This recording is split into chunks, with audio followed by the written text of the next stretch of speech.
Bienvenidos al podcast sobre inversión y educación financiera, fondos de inversión y valores. Mi nombre es Eusebio Gómez, soy asesor financiero y tengo la misión de hacer las cosas de manera diferente, ayudar a muchas personas a lograr los resultados financieros y con ello proporcionarles el conseguir la vida que desean llevar.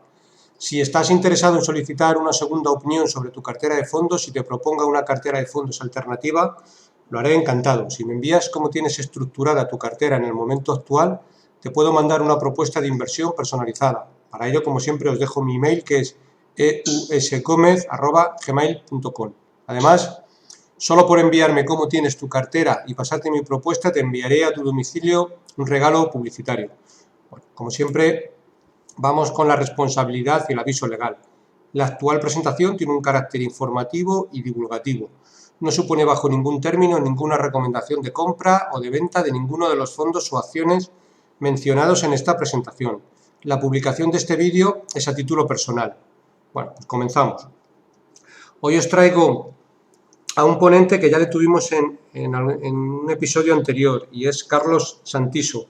En la otra ocasión nos habló de la cartera permanente, que es un fondo que él tiene, y en esta ocasión vamos a hablar de un fondo nuevo que está asesorando, que es el Icaria Capital Dinámico. Hola Carlos, ¿qué tal? Hola Eusebio, ¿qué tal? ¿Cómo estás? Muy bien, ¿y tú? ¿Cómo va todo? Pues muy bien, por aquí trabajando. Muy bien. Por no variar. Perfecto. Comentar que, en base a la presentación, que en mi caso no soy asesor, soy gestor. Vale. Pertenezco a la gestora Anbank. Y bueno, es ese pequeño matiz. Vale, porque, ¿sabes? Claro, yo no lo he, ni te lo pregunté, ni lo he, y le he dado por hecho que como en muchos casos y en muchos fondos de estos y demás, vuestra figura es la de asesor, pues daba por hecho que eras asesor del fondo. Sabes que en muchos compartimentos, en muchos fondos, sobre todo de Anbank y demás, hay mucha gente que es asesor del fondo. Sí. Vale. Sí, bien hecho. En Anbank, Renta 4, espera, es algo habitual. Pero bueno, nosotros desde un primer momento escogimos la figura de gestión a través de un fondo en sí. O sea, tampoco escogimos el modelo de compartimento, aunque nos parece una opción muy válida y que hace que sea la gestión accesible para gente que tiene muchísimo que aportar, como hay muchísimos ejemplos. Sí, está bien. Además, hoy en día yo creo que con el tiempo quizás la figura del asesor, bueno, parece que últimamente incluso la CNMV y demás se está metiendo un poquito con ese tema, o sea que yo creo que es buena decisión, porque ahí evitas algún conflicto que otro. Perfecto, amigo. Pues nada, preséntate un poco para alguien que no haya escuchado tu anterior capítulo, que la verdad está muy bien, de hecho tuvo bastante audiencia, os animo a que le escuchéis, es el de la cartera permanente. Preséntate, Carlos, y háblanos un poco tanto de ti como del nuevo fondo. Pues mi nombre es Carlos Santiso, comencé el proyecto en Esfera Capital, aunque antes de Esfera trabajé para una gestora belga que estaba ubicada en Madrid, en Castellana, y posteriormente para Alfa Plus, perteneciente al Grupo Santa Lucía. Y actualmente estoy como gestor de fondos de inversión en Anbank, que gestiono dos fondos. Uno de ellos, como bien comentas, es el fondo de cartera permanente, que se llama Icaria Cartera Permanente, que iniciamos en mayo de este año, su marcha. Y otro de los fondos es un fondo diferente, es un fondo de renta variable, que es Icaria Capital Dinámico, que lo diferencia un poco del típico fondo de renta variable, en que hacemos una gestión activa del riesgo por medio de derivados, siempre con el fin de reducir riesgo, nunca con el fin de incrementar la exposición o generar más rentabilidad. Básicamente, la premisa en los dos fondos es que no tenemos problema en renunciar a rentabilidad en favor de seguridad. Perfecto. Bueno, ¿quién forma parte del equipo del fondo Icaria Capital Dinámico? Pues en el inicio del proyecto estaba como analistas de Esfera Mateo y Alejandro, y yo como gestor, y actualmente a Anbank he pasado yo como gestor. Posiblemente a futuro se incorporen de nuevo en calidad de asesores, es una posibilidad que estamos estudiando, pero a día de hoy los fondos los estoy gestionando yo en el equipo de Antbank, el equipo de gestión. ¿Desde cuánto tiempo lleva este fondo? Es de reciente creación, ¿no? El Capital Dinámico. No realmente. Se creó en un momento bastante malo, en septiembre de 2018, justo antes de la caída del 30% en renta variable, pero diría que una semana antes de que se diese ese evento. Y lo que pasa es que en ese periodo, desde septiembre de 2018, lo que hemos hecho ha sido exponernos a través de índices y gestionar el riesgo a través de opciones. No teníamos una cartera de acciones al uso. El motivo ha sido que durante todo este tiempo y años anteriores hemos ido conformando lo que nosotros llamamos una watchlist, que son, creo que llegamos a 200 empresas analizadas en todos estos años, analizadas en profundidad. Le dedicamos una media de, puedo decirte horas, una media de 60-70 horas por acción, pero más o menos nos suele durar una semana entera, incluyendo que trabajamos también los fines de semana. Y cuando conseguimos componer esa watchlist, tener una watchlist lo suficientemente extensa con el perfil de compañías que a nosotros nos gustan, que lo tenemos muy, muy claro, decidimos componer una cartera de acciones, que ha sido a partir del 31 de diciembre de 2020, es decir, 2021 es el primer año en el que tenemos una cartera de acciones con una exposición más o menos de la mitad al mercado, porque debido a la gestión del riesgo que hacemos por medio de los derivados, renunciamos a, imagínate que el MSCI World sube un 10%, pues renunciamos a subir ese 10%, subiremos entre un 4 y un 6, más cercano al 6, dependiendo del alfa que tengamos, que actualmente lo estamos teniendo. Y el punto positivo de todo esto es que la máxima caída que puede soportar el fondo está limitada por medio de derivados. Entre un 15-20% es lo máximo que podríamos caer en un escenario en el que la renta variable caiga un 55-60%. O sea que hablamos de reducir a un tercio la máxima caída y la volatilidad consecuentemente también. Cuando hablas de usar derivados, ¿cómo hacéis normalmente la cobertura? ¿Directamente con futuros o cómo gestionáis el riesgo del fondo vía derivados? Pues es una muy buena pregunta, porque la primera aproximación y la que parece desde un primer momento más coherente sería hacerlo a través de futuros, porque es la forma más sencilla. Escoges un índice y abres un corto que cubre una parte de tu cartera y así tienes una menor exposición. En caso de caídas, pues vas a caer menos. Pero para nosotros es una forma menos eficiente de hacerlo, porque imagínate que compramos una cartera al 100% en el fondo, tenemos un patrimonio bajo gestión superior a los 5 millones. Imagínate que invertimos los 5 millones en una cartera de acciones. Y para cubrir el riesgo, abrimos un corto en algún índice, por ejemplo el Eurostoxx, por valor de 2,5 millones, para cubrir la mitad de la cartera. Es decir, conseguir la mitad de la exposición al alza, que es el escenario que te planteaba antes, pero también la mitad de la exposición a la baja. Nosotros con los derivados no trabajamos bajo ese escenario. Nosotros con los derivados trabajamos con un escenario entre un 40-60% al alza, dependiendo de nuestro alfa, y a la baja trabajamos con un escenario que es de un tercio de la caída que tenga el índice, por lo que nuestra gestión por medio de derivados es más eficiente, de hecho es asimétrica, tenemos más upside que downside.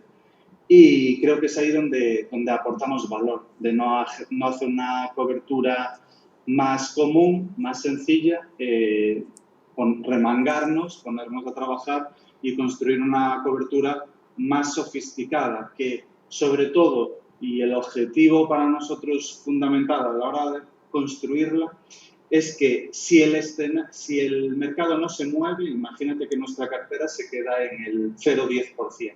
En el año, que cierra el año en más 0,10. Que nosotros ganemos dinero, no perdamos.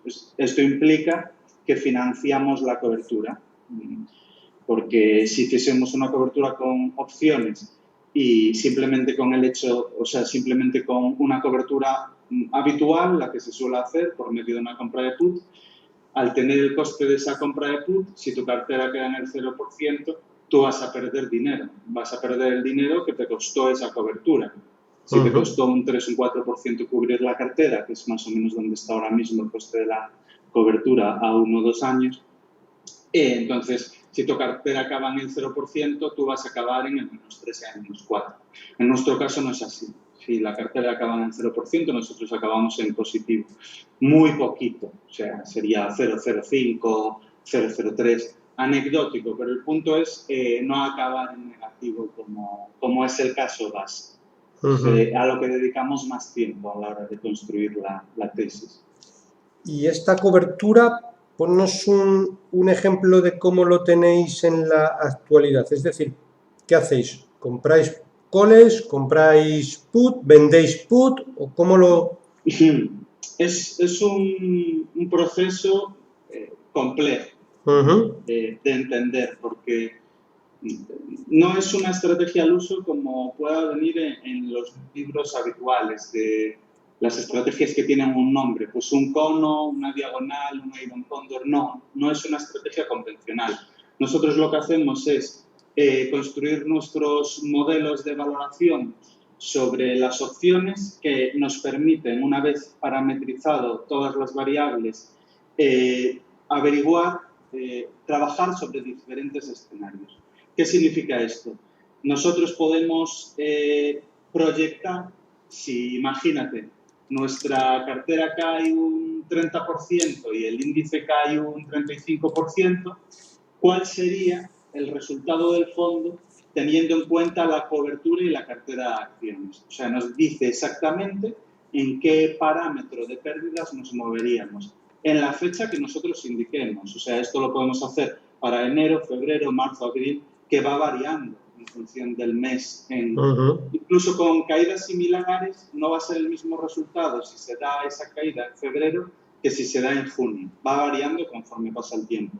A nosotros esta herramienta nos permite ver escenarios reales de qué sucedería y sobre esos supuestos trabajamos. Entonces, no es una estrategia al uso de, pues, es una diagonal o es una compra de put y una... No, es con determinadas posiciones, compras de puts, ventas de call, en diferentes strikes, en diferentes espacios temporales, con posiciones diferentes que, funcionando en un conjunto, nos dan un escenario final sobre el que nosotros trabajamos, que al final se resume en una sola frase. Si la cartera no genera alfa, simplemente lo hace igual de bien que el mercado, vamos a conseguir un 40% en subidas de lo que haga el mercado, y si el mercado cae un 50%, nosotros vamos a caer un 16%. Es en lo que se traduce todo esto. Y luego hay infinitas variables, que es, si nuestra cartera lo hace mejor que el mercado, subiremos más de ese 40%. Y si nuestra cartera lo hace mejor que el mercado en esas caídas, caeremos menos del 18 o 16. Estas son las variables dentro de un escenario base, que es el que yo te comentaba. Fenomenal. Pues una cosa, Carlos, desde tu punto de vista, ¿cómo crees que en el momento actual están los mercados? Es decir, ¿están baratos? ¿Están caros? A la hora de componer la cartera equilibrada para el fondo, ¿qué tipología de empresas también forman parte de esta cartera? Digamos que son dos preguntas en una. Pues mira, para nosotros está caro si no lo estuviese. Nosotros hacemos un análisis bottom-up, porque realmente lo que hacemos es stock picking. Aunque nos gusta la macroeconomía, nosotros vamos acción a acción analizando el mercado en determinadas temáticas que a nosotros nos gustan, determinadas empresas con un modelo de negocio que a priori nos llaman, porque es la primera aproximación que hacemos. Si en nuestra watchlist, que como te comenté, la componen más de 200 empresas, las empresas que a nosotros nos gustan están lejos de los precios objetivos a los que nos gustaría entrar, ese es el momento en el que nosotros entramos con una cobertura, que es el caso actual. Si en cambio las empresas que nosotros tenemos en la watchlist estuviesen baratas, el fondo no tendría ninguna cobertura, simplemente tendría una cartera de acciones al uso, al 100%, porque creemos que no es necesaria esa cobertura. Entonces, El hecho de que nosotros tengamos la cartera cubierta en más de un 50% ya te puede hacer entrever que creemos que el mercado está muy caro y que creemos que hay que tomar precauciones ante los niveles actuales del mercado. Lo cual pues, no significa que no haya que estar en renta variable, hay que estar siempre, porque puede estar el mercado sobrevalorado durante 1, 2, 3, 4, 5, es absolutamente impredecible el mercado, por lo que esa es nuestra aproximación, es entre el blanco y el negro, es un gris, es una posición intermedia con la que nos sentimos cómodos y con la que dormimos tranquilos, que es básicamente en lo que consiste esto. Y el perfil de empresas que nosotros buscamos, que es lo que nos comentabas, pues punto más importante, que entendamos el modelo de negocio al 100%. Me llegan un montón de ideas que ópticamente son muy atractivas, incluso están baratas, pero si a priori no entendemos el producto, el modelo de negocio, cómo se crea valor, en definitiva, si no entendemos la empresa a la perfección, no la analizamos, la descartamos. Por lo que para nosotros eso es fundamental, modelos de negocio previsibles. He comentado perfiles de empresas que a nosotros nos gustan. Por ejemplo, Jungfrauen, que explota el transporte a uno de los picos más importantes turísticos de Suiza. También nos gusta Inditex, que es un modelo de negocio fácil de entender. También nos gusta Microsoft, que todos lo conocemos. También nos gusta pues, AENA, que es un monopolio turístico, como es el español. Empresas que cualquiera puede entender. Ese es el primer approach, para que el trabajo de due diligence para nosotros sea mucho más sencillo. Por otro lado, que tengan altas barreras de entrada. Para nosotros el pilar de ventaja competitiva y barreras de entrada es básico, es fundamental. La parte cualitativa es incluso más importante que la de valoración. Y, por último, es lo último que hacemos también, la valoración, pues que la valoración no sea desorbitada. O sea, podemos encontrarnos con una empresa espectacular, que es increíble y que nos gustaría estar dentro, pero si está cotizando a 20 veces ventas, con crecimientos aunque sean del 20%, pues es que no nos interesa. Preferimos más certidumbre. Al final, en ese perfil de empresa confías demasiado en lo que haga los próximos 10-15 años. Esa visibilidad, en mi experiencia, es muy complicada de tener. Dentro de esas empresas que dices de 20 veces ventas, podría entrar Amazon, que he visto que en cartera tenéis Amazon. ¿Tú crees que es una buena inversión a estos precios o en este caso realizáis la cobertura? Bueno, a ver, nosotros hacemos la cobertura para toda la cartera. Nosotros creemos que nuestra cartera está a un múltiplo por encima de lo que nosotros nos gustaría. Ese es el motivo por el que tenemos la cobertura. Si no, no la tendríamos. O sea, si nosotros creyésemos que nuestra cartera está barata, la cobertura no tendría ningún sentido. Entonces, es una forma de neutralizar compañías que para nosotros son las que queremos tener, poderlas tener en cartera sin miedo a un batacazo en bolsa. Por otro lado, lo que me comentas de Amazon. Amazon, las FAANG en general, no solo Amazon, están bastante mal entendidas. Para mí, la burbuja, que sin ninguna duda creo que hay una burbuja, no está en las FAANG. Creo que hay empresas inmensamente más caras que las FAANG. Podría decirte, pues, Shopify, podría decirte, es que infinitas, Zoom, las típicas que están muy de moda. Todos sabemos cuáles son, al final, por no citar nombres, pero en cambio Amazon está a un Enterprise Value 6, o sea, descontando deuda, de 4,5 veces y crece, todos sabemos cómo crece Amazon. Está haciendo una reinversión en el propio negocio fuertísima, un negocio con un alcance y una calidad como el que tiene Amazon, a 4,5 veces ventas, creciendo a los ritmos que crece y con esa capacidad de reinvertir todo lo que genera, a mí personalmente, en el entorno actual, no es lo que consideraría más caro. Yo personalmente no, lo englobaría dentro de las empresas del Nasdaq, entre las más baratas, para mí personalmente.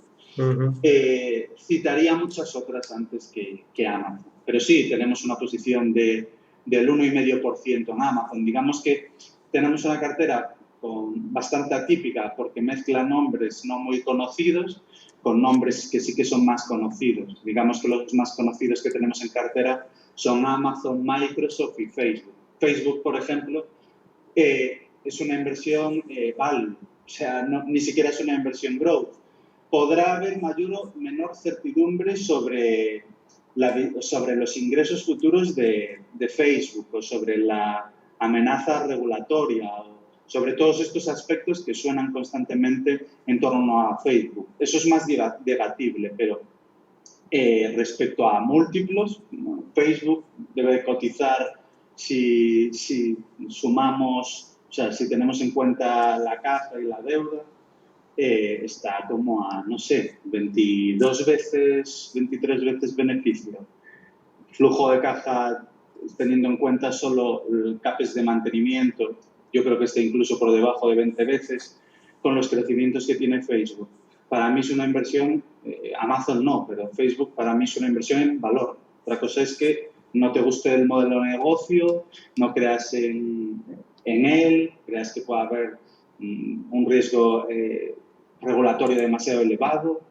Esas son otras tesis, pero desde el punto de vista de valoración de las empresas más baratas que hay, me atrevería a decir a nivel mundial, o sea que es muy aventurada, pero me atrevería a decirlo. Sí, hay poca gente que dice que Facebook es una inversión value, tiran más por tipo growth. Fantástico. Bueno, háblanos de una empresa que también he visto que tenéis en el fondo y que es menos conocida por la mayor parte de la comunidad inversora. No es como las Inditex, Microsoft, AENA o Facebook o Amazon que hemos hablado, que es Ryan Healthcare. ¿Crees que es una buena oportunidad de inversión? Ryan Healthcare, tanto a Alejandro como a mí, que Alejandro fue uno de sus descubridores, no, pero de los primeros en analizarla, y la verdad es que hizo un trabajo espectacular, y tanto él como a mí es una de las empresas que queremos para los siguientes 20 años. No es una empresa de estas que digas que tiene un modelo de negocio disruptor, me voy a hacer rico invirtiendo en ella. No es esa tesis, pero tiene un modelo de negocio único que a largo plazo no tengo ninguna duda de que va a dar un resultado sobresaliente. Tiene un modelo de negocio que es con clara tendencia de cola, que es la residencia de estudiantes, las residencias de la tercera edad. Está concentrada en Nueva Zelanda, también tiene posicionamiento en Australia. Y digo que tiene un modelo de negocio único porque, allí la cultura corporativa es muy potente, de hecho tiene un poder de marca en Nueva Zelanda bestial. Ryman está asociado a una marca de calidad, es donde a todo el mundo le gustaría pasar cuando tiene que irse a una residencia de tercera edad, pues es uno de los lugares favoritos para acudir. Y además de ello, pues tiene un modelo de, digamos, financiación muy peculiar, que es que tú para entrar en una de las residencias de Ryman, que al final son como urbanizaciones de lujo, tienes que dar una entrada que es equivalente pues, a lo que puede ser una casa. Entonces, algo muy habitual que se hace en Nueva Zelanda es que los candidatos a entrar en una de las residencias, en una de las urbanizaciones, venden su vivienda y con el precio que obtienen de la venta de la vivienda dan la entrada para poder pertenecer a Ryman, para poder entrar en la residencia, digamos. Esto genera que Ryman obtenga como un float, un capital circulante cuyo coste es cero, que emplea para construir nuevas urbanizaciones. Entonces, es un modelo que proporciona financiación a coste cero. Podrías decirme que existe el riesgo de, claro, pero cuando se va la persona a la residencia te quedas sin ese flotante. No es realmente así, o sea, al final se quedan de media un 20% de la entrada, eso se lo queda a Ryman en sí. Luego tienes los costes de cuidados y demás mensuales.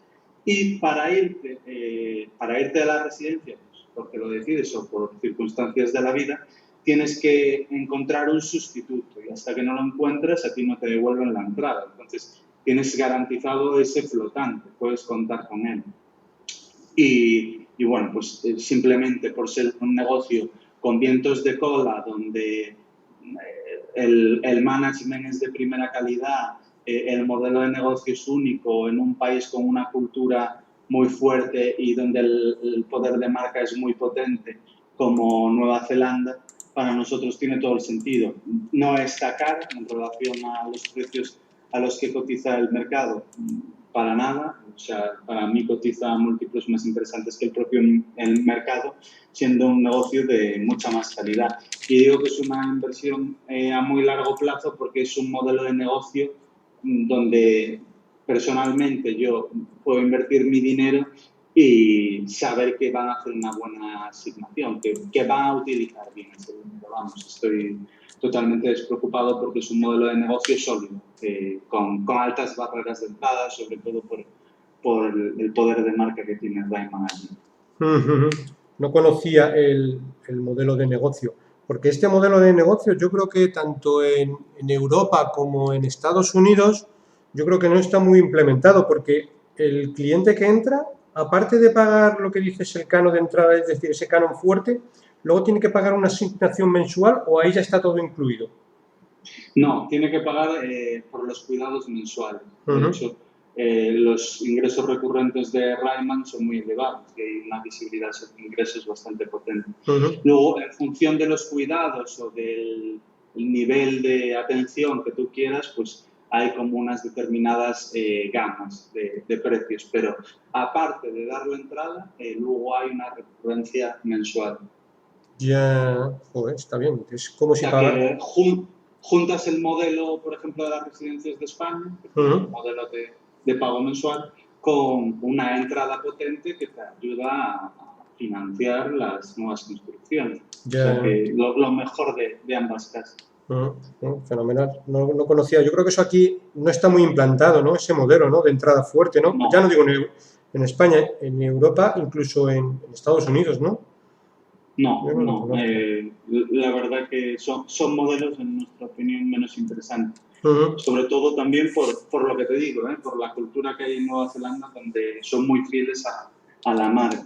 La cultura corporativa de Rayman es uno de sus puntos fuertes. Hablan en las cartas sobre el tema con profundidad. Sin duda es una parte de la tesis muy interesante. Sí, la verdad que sí. Pues, siguiendo con el fondo, ponnos algunos ejemplos de inversión. He visto en la documentación, cuando estuvimos hablando para hacer el podcast sobre el fondo que me enviaste, veo que tenéis diferentes temáticas, como son rates, royalties, compañías, digamos, que le llamáis ultra growth y value. Ponnos algunos ejemplos del... Pues lo que comentas es un punto del que, bueno, para nosotros el asset allocation es algo muy importante, la diversificación en sí, por eso nos gusta tanto el modelo de cartera permanente, pero también lo trasladamos al modelo de renta variable. Nosotros creemos que, aunque el asset allocation en la renta variable, aunque la diversificación es más compleja, porque la relación de las acciones entre sí es mucho más elevada, no es lo mismo la correlación de un bono y la renta variable, que es negativa, que la correlación que hay entre las acciones, que es muchísimo más elevada. Es muchísimo más difícil conseguir los beneficios de diversificar el asset allocation. Pero aún así, hay determinados principios en los que nosotros creemos que ayudan a diversificar, que es, por ejemplo, incluir, nosotros lo que hacemos es incluir al menos un 10% en oro o materias primas, en este caso royalties de oro, como bien comentabas. Tenemos ese 10% de exposición. Luego intentamos tener una exposición, todos son exposición a objetivo. Luego, dentro de esos parámetros a los que nosotros nos gustaría estar, hay cierta flexibilidad. Pero digamos que la cartera objetivo que queremos tener es esa, un 10% en oro, un 10% en rates. Y los rates son todo un mundo O sea, hay mucha diferencia entre rates de oficinas, rates residenciales, rates de healthcare, rates de logística, rates de almacenamiento en sí. O sea, cada rate es un mundo y eso también lo tenemos muy presente y nos enfocamos a los rates no analizándolos como un conjunto, sino a los que consideramos que tienen menor riesgo por duración de los leases y por estabilidad de la demanda. También tenemos ese 10% en rates. Y luego lo que intentamos, que a día de hoy aún no está, pero es la vocación objetivo que tenemos, es tener una exposición equilibrada a compañías que están cotizando a múltiplos estresados, digamos, donde el mercado es muy pesimista, lo que se entiende como value, compañías que cotizan a múltiplos más estresados, pues que nosotros tenemos una visibilidad futura más optimista que la que tiene el mercado. Por ejemplo, John Frauban consideramos que es una inversión value, porque una empresa con las barreras de entrada que tiene John Frauban, comprado al precio al que cotiza hoy, para mí es una inversión claramente value. Entonces, eso lo categorizaríamos en value. En cambio, Amazon pues es una inversión growth, entonces la etiquetamos en growth. Luego tenemos inversiones en calidad, que pues podría ser, por ejemplo, Inditex, es una inversión claramente de calidad, o por ejemplo Mastercard o Pepsi, compañías más maduras, con un modelo de negocio muy robusto. Y por último, temáticas más variadas. Al final lo que intentamos es tener una cartera variada, tanto por temáticas como por capitalización. Nos gustaría que nuestra cartera estuviese dividido 50% compañías de gran capitalización, como Amazon, Facebook, Pepsi, Microsoft, y 50% por small caps. Y eso es lo que a día de hoy aún no tenemos. A día de hoy tenemos un 70% en compañías grandes y un 30% en pequeñas, que continuamos incrementando continuamente nuestra watchlist y de hecho ahora estamos en maratón de análisis de small y de microcaps para que la cartera, con el paso del tiempo y de nuestro análisis, vaya convergiendo a ese 50-50, que creemos que es lo que aporta más equilibrio. Lo que buscamos, en definitiva, es una cartera lo más equilibrada posible dentro de lo que puede proporcionar la renta variable, que no es una diversificación tan potente como, por ejemplo, una cartera permanente. Bueno, pues ahora vamos a hacer un inciso dentro del podcast y vamos a hablar, aunque estamos hablando de inversiones, pero vamos a hablar de inversiones. Y digo lo de hablemos de inversiones por el podcast nuevo que has creado, junto con un grupo de compañeros que precisamente lo que pretendéis es hablar de tesis de inversión de compañías que en muchos casos, pues pequeñas compañías o algo olvidadas por el mercado. Pues coméntanos un poco esta nueva iniciativa. Sí, intentamos... aunque sabemos que hay muchos podcasts y de una calidad altísima en español, de hecho soy oyente de muchos de ellos, intentamos crear algo un poco diferente, que la idea es un podcast donde traigamos un invitado del mundo de la inversión. De hecho, en el siguiente ya traeremos al primer invitado. En el primero fue una introducción de Daniel Tello, Alejandro Godoy y mía, donde presentamos 2 tesis, pero a partir de ahora traeremos un invitado del mundo de la inversión y en una primera parte del programa nosotros presentaremos una tesis en 15-20 minutos y los siguientes 15-20 minutos el invitado nos someterá a una due diligence de esa tesis, a las cosas que le resultan, donde ve más debilidades en la tesis o la parte que más le cuesta entender. Y la segunda parte del programa será lo contrario. El invitado nos presentará una tesis y nosotros luego lo someteremos a debate. Creemos que de esta forma conseguimos algo que para nosotros es muy positivo y enriquecedor, que es no solo hablar de las partes buenas de las tesis, que es algo muy habitual, que nosotros también solemos hacer, sino también comentar las partes negativas, o sea, las dudas que pueda haber, porque toda tesis indudablemente tiene que tener alguna duda. No hay la tesis perfecta, no existe. y es un poco el espacio que intentamos ocupar y cubrir. Perfecto. El podcast se llama Hablemos de Inversiones. Yo creo que lo podéis buscar tanto en Spotify como en iBooks o en las clásicas plataformas, ¿no? Correcto. ¿Me dejo alguna? iVoox, Spotify, Google Podcast, incluso Apple Podcast y YouTube. Perfecto. Está básicamente en todo. Perfecto. Bueno, pues hecho el inciso, seguimos con el fondo. En la actualidad, ¿cuántos valores hay en el fondo? Yo creo que me pillas, no tengo el número en la cabeza, pero no me equivocaría por mucho. Yo creo que hay 40 valores más o menos. El peso medio por posición está en un 1,5, 2%, más o menos.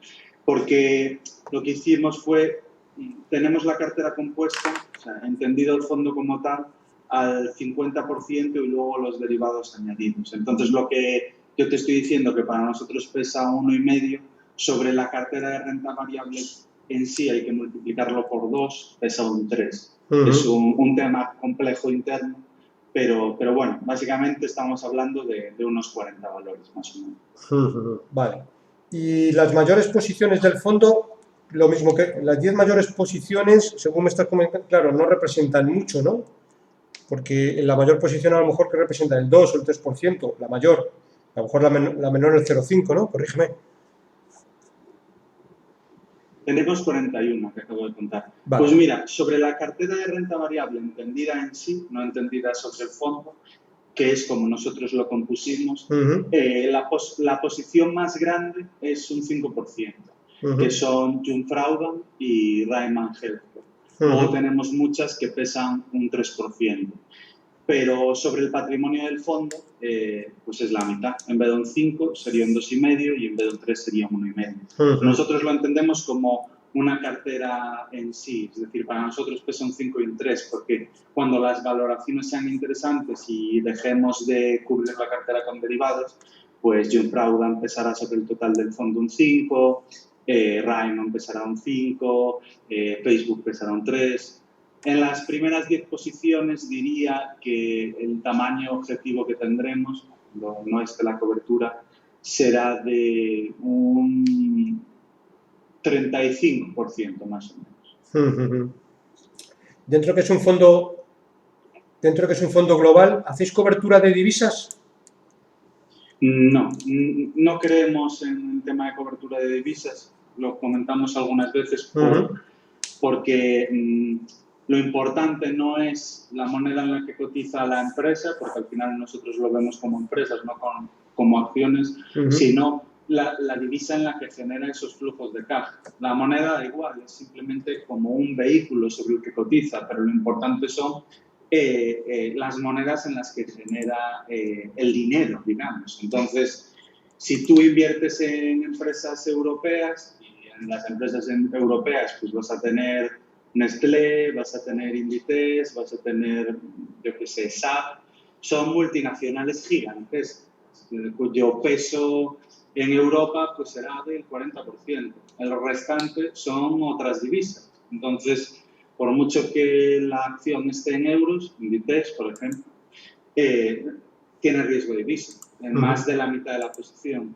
Por lo que para hacer una cobertura de divisas eficiente, tendrías que ir acción a acción, saber el peso que tiene cada divisa respecto a sus flujos de caja y en base a eso hacer la cobertura, lo cual es prácticamente imposible. Entonces, como invertimos en empresas cuyo modelo de negocio está sobre todo en países desarrollados, emergentes tenemos un 10% prácticamente, no cubrimos la divisa porque no creemos que sea necesario. Al final, el franco suizo, la libra, el euro, el dólar, el yen convergerán a su valor. O sea, suelen oscilar arriba o abajo, convergiendo hacia el PPP, pero al final lo comido por lo servido suele ser el resultante. No creo que tenga mucho sentido cubrir divisa en renta variable. De acuerdo. Y ya por último, aunque supongo que es una situación venida de del elegir compañías a lo largo de todo el mundo, ¿cómo está la distribución geográfica actual del fondo? ¿Cómo lo tenéis? Pues ahora mismo te diría que nuestro mayor peso, desde un punto de vista de dónde tiene su residencia fiscal la empresa, porque como comento, para nosotros las empresas son mundiales. Pues te diría, por ejemplo, Pepsi, ¿es americana? Bueno, entre comillas, porque parte de sus ingresos provienen de Estados Unidos, pero gran parte provienen de fuera. Pero si categorizamos en base a dónde consolida, en qué país, pues tendríamos el mayor peso en Europa, no eurozona, Europa, porque nos gustan mucho las compañías nórdicas, creo que son las que tenemos más peso con las americanas. Un 50% prácticamente está en Europa, un 10% está en emergentes y un 40% aproximadamente, el restante, está en Estados Unidos. Pero ya te digo que para nosotros esa distinción es algo que no tiene demasiado valor. Nos interesa la diversificación de sus ingresos, más que dónde tienen a qué país pertenece, cuál es su residencia fiscal. Perfecto. Pues por mi parte ha quedado un poco